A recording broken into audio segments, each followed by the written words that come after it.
കാസർഗോഡ് ചെറുവത്തൂർ കൊത്തങ്കരയിൽ വീടിന്റെ ചുറ്റുമതിൽ നിർമ്മാണത്തിനിടെ അപകടമുണ്ടായി. അപകടത്തിൽ മണ്ണിനടിയിൽപ്പെട്ട 3 തൊഴിലാളികളെയും രക്ഷപ്പെടുത്തി എന്നാണ് അറിയാൻ കഴിയുന്നത്. സാരംഗ് ചേരുന്നുണ്ട്. സാരംഗ്, എപ്പോഴായിരുന്നു ഈ സംഭവം ഉണ്ടായത്?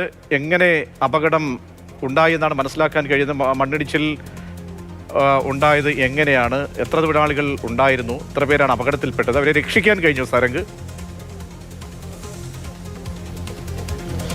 രതീഷ്, ഇപ്പോൾ നമുക്ക് കാണാം, ഈ അപകടം നടന്ന സ്ഥലം കാണാൻ സാധിക്കുന്നു. ഇതിപ്പോൾ കയ്യൂർ ചെറുവത്തൂർ റോഡിന് സമീപം കൊത്തങ്കര എന്ന സ്ഥലത്താണ് ഈ ഒരു അപകടം ഉണ്ടാകുന്നത്. വീടിൻ്റെ നിർമ്മാണം നടക്കുകയാണ്. അതിൻ്റെ ഭാഗമായി നിർമ്മിച്ചുകൊണ്ടിരിക്കുന്ന ചുറ്റുമതിൽ ഇടിഞ്ഞു വീഴുകയായിരുന്നു. റോഡിനോട് ചേർന്നൊരു മേഖലയാണ്. അപ്പോൾ മണ്ണിടിച്ചിൽ കഴിഞ്ഞ ദിവസങ്ങളൊക്കെ തന്നെ ശക്തമായ മഴയുണ്ടായതാണ്. അപ്പോൾ അതിൻ്റെ ഭാഗമായി വലിയ മണ്ണിടിച്ചിൽ ഉണ്ടാവുകയായിരുന്നു. മണ്ണ് പുറത്തേക്ക് തള്ളുകയായിരുന്നു. അതിൻ്റെ ആ ഒരു ഇമ്പാക്റ്റാണ് പിന്നീട് താഴത്തേക്ക് ഉണ്ടാകുന്നത്. അതിൻ്റെ ഭാഗമായി കല്ലുകൾ പൂർണ്ണമായി ഇടിഞ്ഞു വീഴുകയും തൊഴിലാളികൾ അതിനകത്ത് അകപ്പെടുകയുമായിരുന്നു. 5 തൊഴിലാളികളായിരുന്നു സമയത്ത് അവിടെ ഉണ്ടായിരുന്നത്. അതിൽ 3 പേരെ ഇപ്പോൾ ആശുപത്രിയിൽ പ്രവേശിപ്പിച്ചിരിക്കുകയാണ്. 3 പേരാണ് അപകടത്തിൽപ്പെടുന്നതും. ചേട്ടാ, എങ്ങനെ ഈ അപകടം ഉണ്ടായത്? ഞങ്ങൾ ഈ സമീപ പ്രദേശത്തുള്ള തൊഴിലാളികളാണ്. അപ്പോൾ ഈ വീടിൻ്റെ റോഡ് സൈഡ് നിർമ്മാണം, ഭിത്തി നിർമ്മാണവുമായി ബന്ധപ്പെട്ട ഒരു വർക്കിലായിരുന്നു നമ്മൾ.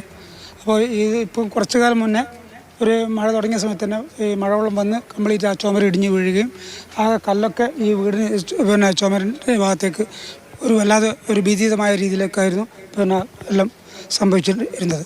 അപ്പോൾ ഞങ്ങൾ 4 ദിവസമായി ഇവിടെ പണിയെടുക്കുന്നു. ഈ വീടിൻ്റെ ഉടമ വന്ന് പറഞ്ഞതിൻ്റെ അടിസ്ഥാനത്തിൽ നമ്മൾ ഇവിടെ ഈ കല്ല് നീക്കുകയും അവർക്ക് ഇന്ന് പരിക്ക് പറ്റിയവർക്ക് ശേഷം കാലിൻ്റെ എല്ല് പൊട്ടാൻ സാധ്യതയുണ്ട്. ആദ്യം ഒരു കക്ഷിക്ക് കാലിൻ്റെ എല്ല് പൊട്ടാൻ 3 പേരും മണ്ണിനടിയിലായിരുന്നു. ചെങ്കോളം മണ്ണിൻ്റെ അടിയിലായിരുന്നു. രണ്ടാമത് മണ്ണ് പൊട്ടാതെ നമ്മളൊക്കെ ഭാഗ്യം കൊണ്ട് രക്ഷപ്പെട്ടതാണ്. അതുതന്നെയാണ് പറയുന്നത് രതീഷ്. രക്ഷാപ്രവർത്തനത്തിനിടയിൽ മണ്ടിയാതിരുന്നത് വലിയൊരു അപകടത്തിൽ നിന്ന് വഴിമാറിയെന്ന് തന്നെയാണ് ആളുകൾ പറയുന്നത്. കാലിലും കൈക്കും ഒക്കെ തന്നെ വലിയ പരിക്കുണ്ട് എന്നുള്ളത് തന്നെയാണ്. ഇപ്പോൾ നിലവിൽ അപകടത്തിൽപ്പെട്ട 3 ആളുകളെയും രക്ഷിക്കാൻ സാധിച്ചിരിക്കുന്നു. നാട്ടുകാരും അതോടൊപ്പം തന്നെ പൊതുപ്രവർത്തകരും പിന്നീട് അഗ്നിശമന സേനാംഗങ്ങളൊക്കെ തന്നെ ചേർന്നാണ് ആളുകളെ പുറത്തേക്ക് എത്തിക്കുന്നത്. പിന്നീട് അതിനുശേഷം ഇപ്പോൾ അവരെ ചെറുവത്തൂരിലെ സ്വകാര്യ ആശുപത്രിയിൽ ചികിത്സയ്ക്കായി പ്രവേശിപ്പിച്ചിരിക്കുകയുമാണ്. നമുക്ക് കാണാം, റോഡിനോട് തൊട്ടടുത്തുള്ളൊരു മേഖലയാണ്. അപ്പോൾ ആ രീതിയിൽ വലിയൊരു അപകടം ഉണ്ടാകാനുള്ള സാധ്യത ഇപ്പോഴും ഇവിടെ നിലനിൽക്കുന്നുണ്ട്. ഇനിയിപ്പോൾ ജനപ്രതിനിധികളടക്കം ഇടപെട്ട് അധികൃതരെല്ലാം തന്നെ ഇടപെട്ടുകൊണ്ട് തന്നെ കൃത്യമായ രീതിയിൽ തന്നെ ഒരു സംവിധാനം ഇവിടെ ഒരുക്കിയില്ലെങ്കിൽ ഇത് വലിയൊരു അപകടം ഈ മാറാനുള്ള സാധ്യത ഇനി മുന്നിൽ കാണേണ്ടതായുണ്ട്. അപ്പോൾ ആ രീതിയിലുള്ള ഒരു ജാഗ്രത കൂടി ഉണ്ടാവേണ്ടതായുണ്ട് എന്ന് തന്നെയാണ് പറയാനുള്ളത് രതീഷ്. ശരി, സാരംഗാണ് തത്സമയ വിവരങ്ങൾ നൽകിയത്.